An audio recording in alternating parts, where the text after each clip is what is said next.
R Gujarat ન્યૂઝમાં આપનું સ્વાગત છે। મળતી માહિતી અનુસાર ભરૂચ તાલુકાના પશ્ચિમ વિસ્તારમાં આવેલ મનુબર ગામમાં ચોરોએ 4 મકાનને નિશાન બનાવ્યા। અંદાજિત 15 થી 20 લાખના સોના ચાંદીના ઘરેણાં અને રોકડની ચોરી થવા સૂત્રો દ્વારા માહિતી મળી છે। મનુબર ગામમાં દલાલ કોલોનીના મકાન નંબર 14માં રહેતા ઇનાયત અબ્દુલ્લા દિવાનના મકાનમાં રાત્રિના 3 થી 4 વાગ્યાના સુમારે મકાનના પાછલા ભાગે વિન્ડોની ગ્રીલ તોડી તસ્કરો ત્રાટક્યા હતા અને સોના ચાંદીના દાગીના અને રોકડ રકમની ચોરી કરી હતી। મનુબરમાં આવેલ સુરત કોલોનીમાં પણ આ ચોરોએ એક મકાનને નિશાન બનાવી ચાંદીના દાગીનાની ચોરી કરી હતી। ત્યારબાદ મનુબરના થામ રોડ પર આવેલ બેકરીની પાછળ એક મકાનની ગ્રીલના ખાદ્ય પદાર્થ તેલ અને લોખંડની ગ્રીલ કાપવાના ઓજાર વધે ગ્રીલ કાપતા મકાનમાં રહેતા લોકો જાગી વિન્ડોમાંથી બહાર જોતા કોઈ 3 અજાણ્યા ઇસમો ત્યાંથી ભાગી ગયા હતા।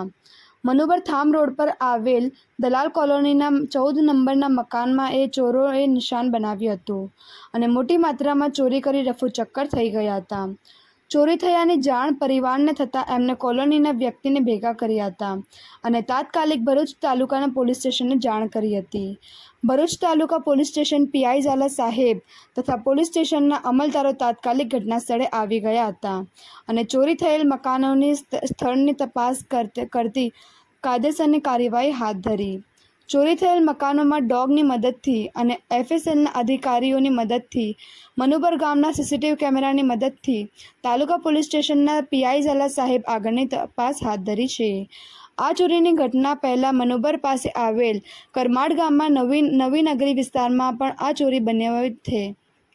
હવે જોવાનું રહ્યું કે પોલીસ અધિકારીઓની તપાસમાં શું બહાર આવે છે। બ્યુરો રિપોર્ટ સાકિર દિવાન ભરૂચ।